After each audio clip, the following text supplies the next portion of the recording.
all, Africa was not colonized by the Chinese. Africa was colonized by the Western powers. You know, and if they had helped Africa develop, then it's possible. In fact, most likely, nobody would even know, would even have any other in their footprint in Africa apart from them. I'm through. So take statistics with a pinch of salt. President Buhari just recently constituted an economic council, and one of the things he told them was that they should do everything that they could to generate realistic statistics for Nigeria to put outside. I'm saying that because people who write on Nigeria, experts on Nigeria in foreign countries, they don't generate their statistics. They look at the internet about the publications that are made by third parties, whose sources are sometimes very spurious. Then finally, sir, I think that the implementation of Exim Bank lines of credit, Exim Bank has a publication which gives the guidelines to their implementation, and on page 11 they have a flowchart of the institutions that key into that implementation. Page 11. If you look at that page 11, the embassies or high commissions of the recipient countries are not there in that flowchart. So there was some time that they called me to come and do some kind of review of a project, an Exim Bank funded project that was going on in Nigeria. And when I finished, I showed them page 11 and said, why am I here? Because you just invited me as a courtesy, because whatever I say will mean nothing, because in this flowchart, not me as an individual, but the embassy I am in charge of, which is institutional, is not here. And so, finally, on a chairing note, our parliament just approved the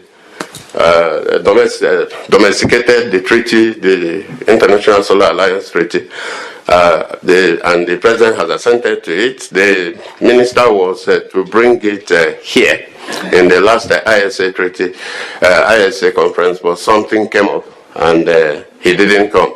So I think they wanted it to be presented at ministerial level rather than sending it by courier. Otherwise, we would have submitted it. Thank you very much. Thank you. Thank you, Excellency. All the points that you have made are quite valid, relevant. Thank you. But as far as you talked about the FDI and the lines of credit, but several countries there are issues and problems, and we also understood ourselves that the lines of credit system and some of the Exim Bank and all you have mentioned have their own inherent limitations. And this is not an unlimited. India has never been a capital exporting country, nor have we gone with that. But as I had told earlier also, in your own country, Nigeria, in fact, the Indian industry, or the industry which is by the Indian origin people, has been the second largest employer of Nigerians. That's true. And now I'm glad that you have signed the ISA and also part of the AFCFTA, that in today's world, India has taken a lead in this International Solar Alliance, and that is going to chart the new territory, because when I lived there, this was something that used to baffle me. The country is so rich in oil and gas, and we are 12%, we are buying from you. You are very important in our energy security. Had merely 4,000 or 5,000 megawatt of electricity in the country. So today, of course, you are in a cusp and moving in a different direction, and we are definitely going to be part. You are one of the most important strategic partners for India in terms of the Abuja Declaration that we had signed. Thank you, Excellency, for your views. Now I'd like to invite His Excellency Mr. Ernest Ramsey, High Commissioner of Rwanda, a country that is setting several precedents in Africa. Thank you very much, Excellencies. Thank you for this opportunity to participate in this important discussion. I was thinking on what to say and trying to prepare. And I say that since we are speaking at a foundation, and my colleagues have already clearly laid out what the priorities are for Africa, the priorities that have been laid by my colleagues, the Dean, the ambassador from Ethiopia, my colleague from Nigeria, are shared by Rwanda, and I think the director also touched on quite a number of them in his opening remarks. So I wanted to take a different approach and take maybe an ungovernmental approach, not that I'm an activist, but try to reflect from the African perspective. The story of Rwanda, India is well known. The relationship between the two countries is very strong. There has been very high-level visits from both countries. We have a bilateral cooperation program that has reached around $0.5 billion in terms of concessional lines of credit. We have completed projects. We have ongoing projects. We are benefiting from the capacity building programs. We have defense cooperation agreements and MOUs in different areas, which are being implemented at different levels. So the strength of the relationship speaks for itself. It's a solid one, and we have the strong belief that it will continue to grow. But taking the other perspective, as they say, in a partnership, it takes two to tango. Now, if it takes two to tango, if you have one partner who is a star at tango dancing, and you are a mediocre dancer, you need to first go and work on your dancing skills and then come up to tango. And that's the perspective I want to take. On one side, there is a very good story coming out of Africa, that overall, most African countries continue to grow very strongly. The average GDP growth on the continent has been about 5% over the last decade, on a globe that is not growing very strongly. Countries like Ethiopia have been growing at double-digit growth over the last decade or so, and that's a very good story that's coming out of the continent across the country. In terms of doing business and attracting foreign direct investment, many African countries are market-oriented economies and are open to attracting foreign direct investment. And the good story is that India is one of the top investors on the continent. The growth I was talking of is largely translating into poverty reduction. If you look at some of the areas of high impact resulting from the growth that African countries are enjoying, there is increased access to health and education services, there's more wealth creation, and there is increased productivity. But also on the governance side, there is increased transparency and accountability, that resources are increasingly used well. On the governance front, governance on the continent has improved and democracy is expanding. If you look at figures in 1990s, there were only 3 out of 53 then African countries before South Sudan came in that had elected, that had democracies. As we talk now, over half of the countries actually have democratically elected governments. In 20 alone, there were about 22 elections on the continent in 2012. And in the last few years, we've had over, since 2015, we've had over 27 peaceful leadership changes on the continent. There are some lingering conflicts, of course. If you look at countries like Central African Republic, still some challenges, as we mentioned, in Libya, Mali, but overall the story is good. There is one elephant that we usually don't like to talk about, but since we took the non-governmental objective, we have to be open also to some of the challenges. We still have some inefficiencies in governance. We still have challenges of corruption. We still have cases of state capture, and we need to address these things if we're to really benefit from any partnership, whether it's a partnership with India, a partnership with China, a partnership with the US, a partnership with Turkey. We need to be able to address these challenges so that we can be able to use the outcome of this partnership, which could be in terms of concessional line of credits, as we said, which could be in terms of investments, which could be in terms of grants, that are allocated to health or education, that they have to show the highest value for each dollar that comes in. And in order to achieve that, we need to be able to address these challenges which continue to linger. So that's a big challenge. Second point I really wanted to mention, which is very important, is that Africa stands at a very critical time in its partnerships globally. If you looked at the cover page of The Economist that came in May, the new scramble for Africa, it is quite telling. And what is it telling? You joked about the Berlin conference. I think I was referring to the G20 compact for Africa, which just taking place, I think, a couple of days in Berlin. But that story aside, you cannot escape the fact that the new scramble for Africa is real, and it's time for Africa to really shape its destiny in that time. We are talking of India opening 18 new embassies in Africa over the next 5 years. If you look again at the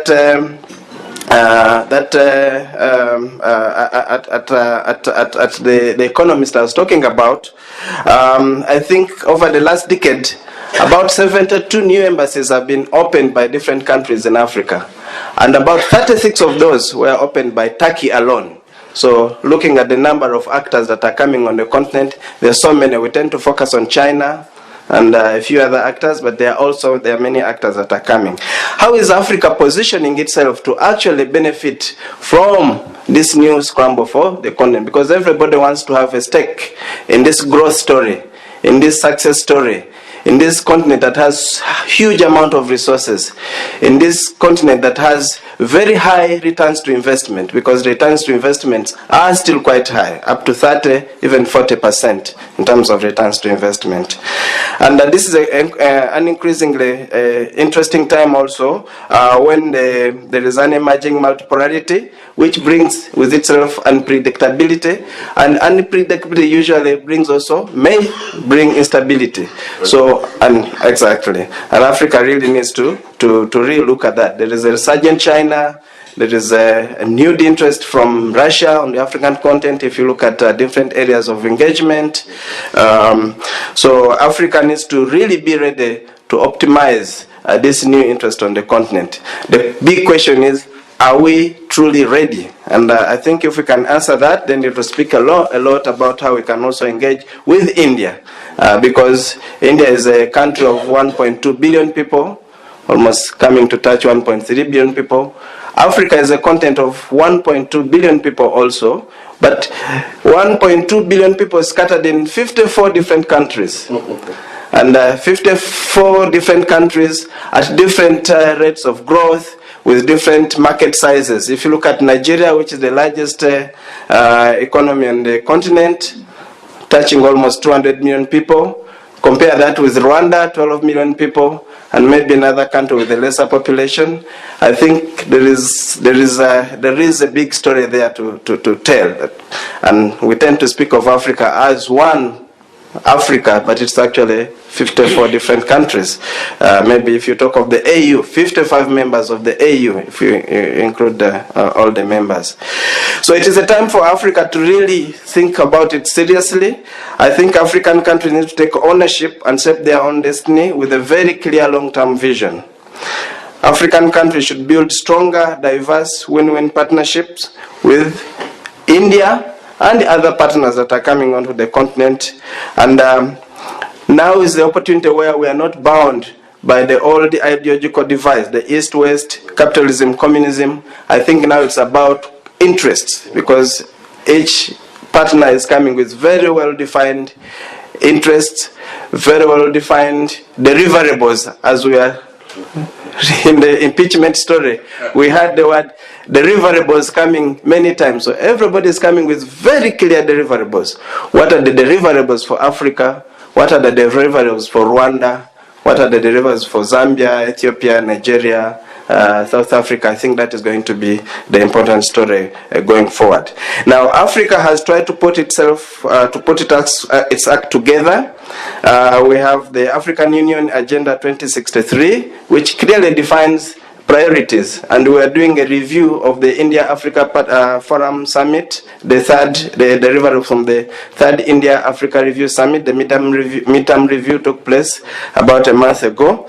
And I think when the team from the AU laid out the priorities arising from the Agenda 2063, they were clearly aligned to what India wants to do with Africa. And then the question is, how do we actually merge the two so that we have a very, very clear plan of action that can be implemented, to which the commitments that have been made by India can be aligned to the delivery of those commitments and priorities of the African Union. And in a way, the priorities that are in the Agenda 2063 match with the priorities of our own country, some of which have been outlined: infrastructure development, agriculture transformation, education, innovation and technology. These are very, very clear areas. Now, another way Africa has organized itself to try and address the challenge is to try and consolidate its markets. The adoption of the African Continental Free Trade Area Agreement and the Protocol for Free Movement of People that were adopted in Kigali in March 2018, that was very, very significant. What it assures that Africa could be able to now come and negotiate trade agreements as a bloc, not as a single country, because for Rwanda to negotiate with, say, India or China or Turkey or any other, or Russia or any other country as a country alone, that's what we say. But as an integrated market, we could be able to really, first of all, consolidate ourselves. If you look at also intracontinental trade, intra-Africa trade is very, very low. It's very, very low because there are so many barriers to trade. You have to cross 54 different borders, and how we consolidate that will be important. I think the Africa Continental Free Trade Area Agreement comes to address some of that. And then as we consolidate ourselves, we are also able to engage with the rest of the trade partners globally. I think the good news is that the ACFTA has already been ratified and now is under implementation. There is also stronger interest on, stronger focus on regional economic integration. If you look at the different blocs, the East African Community, SADC, ECOWAS, there is a stronger focus on regional economic integration. And I think this is very important. One gap that remains, I think, that also needs to be addressed that we rarely talk about is what should be happening at the African Union, because India chose to engage with Africa through the African Union. Now that means that the African Union needs to be an efficient institution that is able to speak for the continent, that is also able to actually provide the voice of the continent. To what extent that is happening, I think we need a bit of reflection on that alone. And I'll take a very clear example. If you look at the India-Africa Forum Summit, if you go back to India-Africa Forum Summit 1, 2, and 3, you realize that of all the commitments that were made, the commitments that were made that have been implemented are largely those at bilateral level.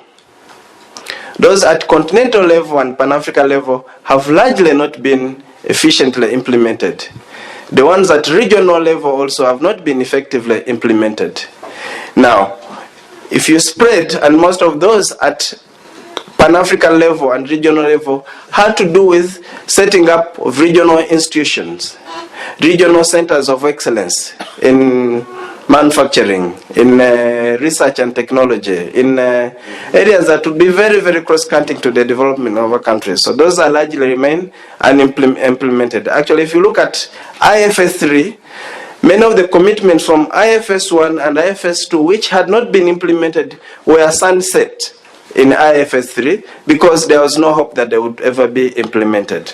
So this is very, very important that we consider those. Now, coming to how to deliver more results, I think I've said a lot about a little bit in a brief way about what we need to do. If you dissect, there is a lot that we need to be doing as a continent to set ourselves for a stronger partnership, a more vibrant engagement with India, a more efficient and results-oriented partnership with India and also with other partners. But together also there are things that we can reflect on, because much as commitments have been made, I think we are all going through a learning process. If you look at the disbursement from ISS3, the commitment from IFS3, the $10 billion that were committed, and the delivery on the capacity development programs and other funds, I think the disbursement rate has been good. The commitment rate has also been good.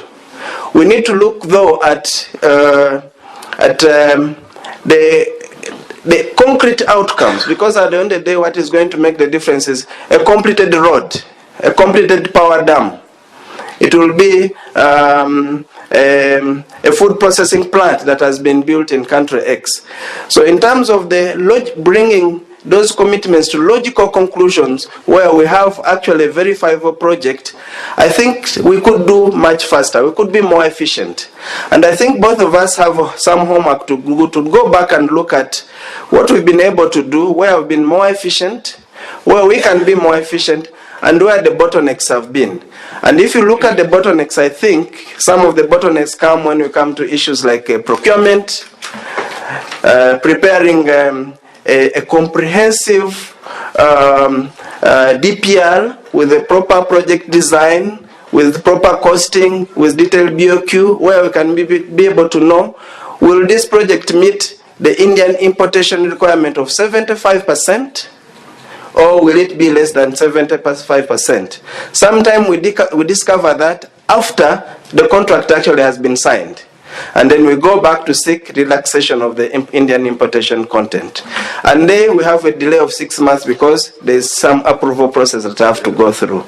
So I was suggesting, I think, as I conclude, I think as a practical suggestion, that we need to from the larger picture, we need to drill down into the nitty-gritty implementation details and try to identify where some of the technical bottlenecks are and try to undo them.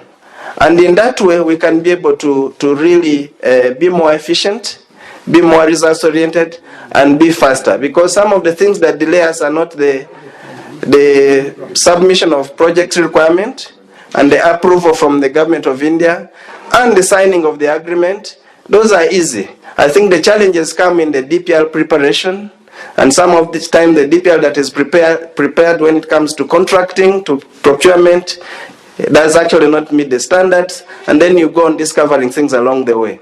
And sometimes I think, as I conclude, Jay Shankar, the Honorable Minister of External Affairs, was talking of some of the dogmas that hold us back, and I think he really did a service on that.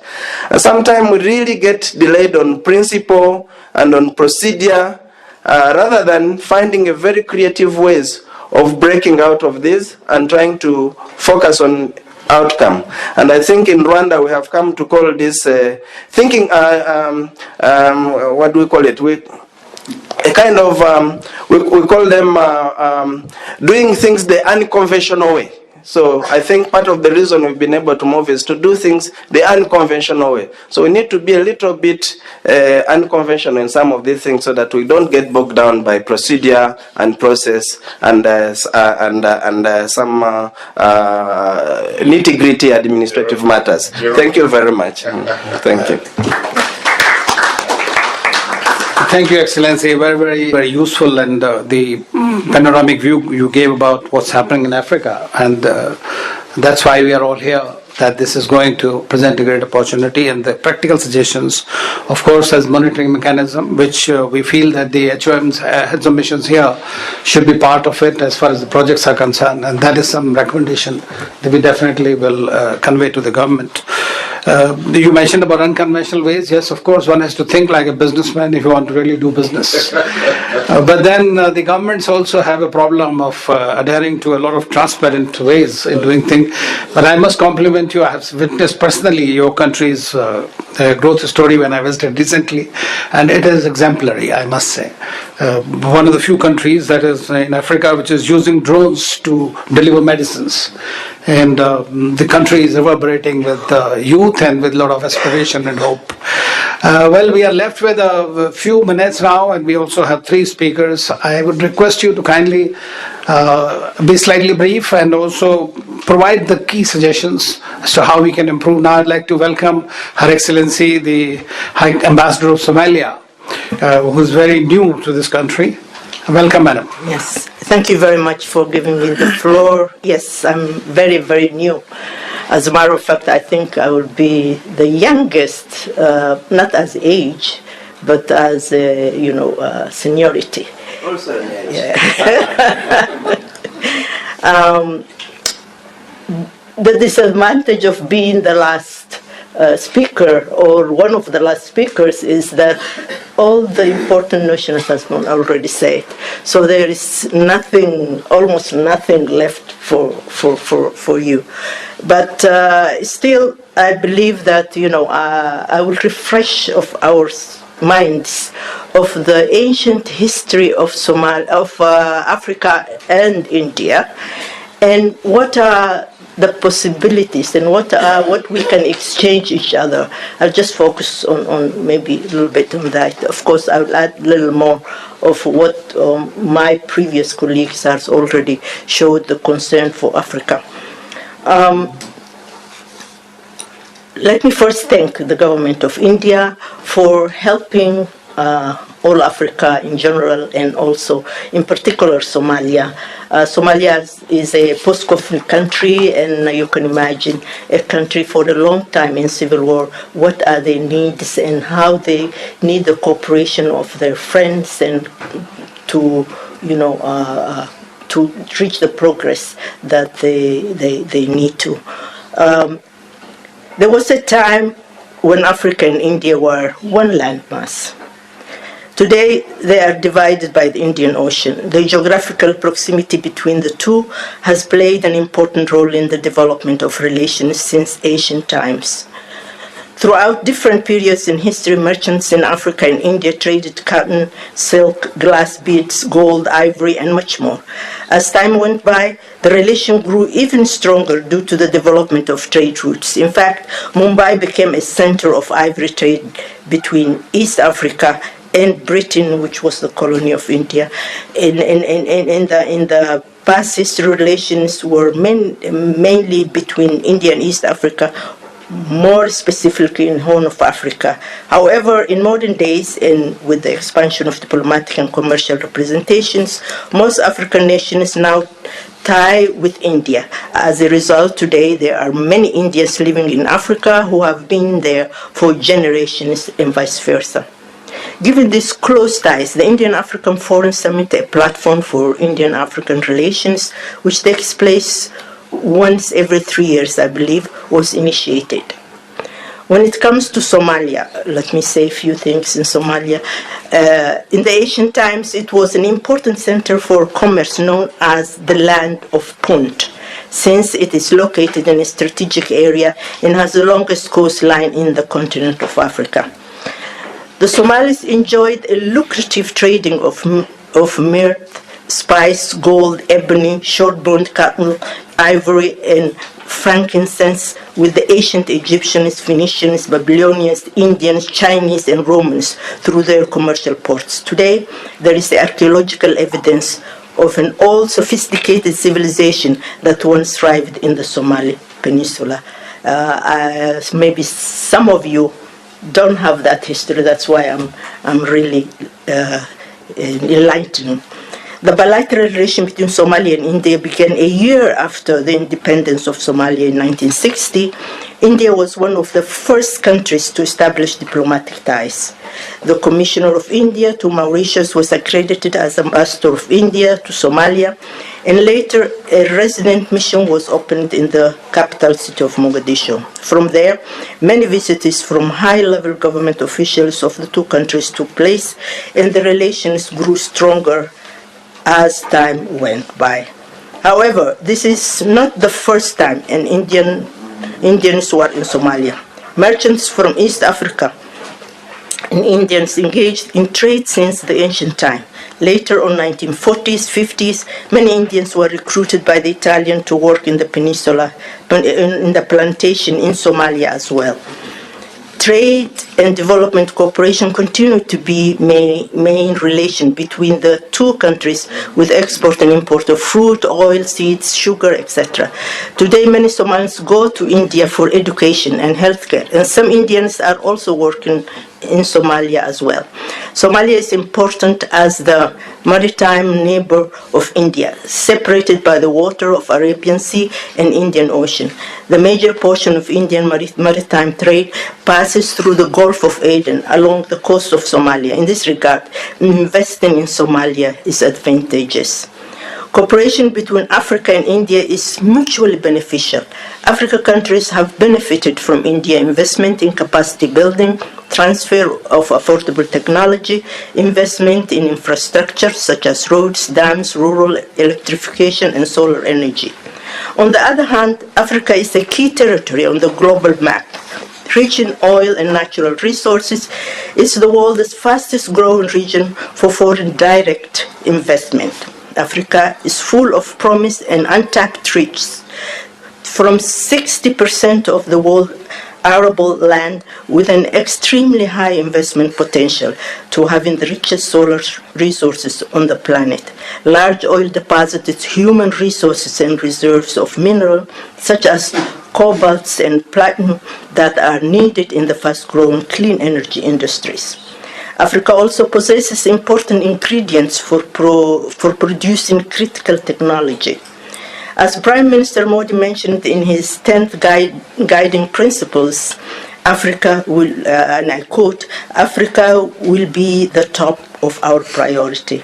Therefore, as we move on the newer areas of cooperation and expand the scope of earlier commitments, it's important to evaluate the achievement and the challenges of our cooperation thus far in order to point out lessons learned, avoid time lapses between commitments being made and implementation, and chart an effective roadmap for the years to come. We should always enforce the cooperation as South-South cooperation. It should continue in strengthening it. I believe also that Africa should, India should look as in Africa different, since Africa is 54 countries, it should look each country's priority and each country's situation. As if I mention, my country is a post-conflict country. It has so many things it needs. It needs cooperation, it needs aid, it needs support. So I think this should be really look the priorities of each country, because we are not all the same. Again, thank you for welcoming us, and thank you for giving me the opportunity to talk. Thank you. Thank you, Excellency, for talking about Somalia and its requirements, and I'm quite sure they're working on the bilateral level as well. Now I would like to request the High Commissioner of South Africa, who is also new here. And South Africa is one country with whom we have many cooperative mechanisms, BRICS, IPSA, G20, wherever. So, Excellency. Thank you very much for the opportunity, and thank you for very enlightening inputs that have been made. I'll just be brief because most of the things have been said. But it is a long way from the Bandung Conference of 1955, when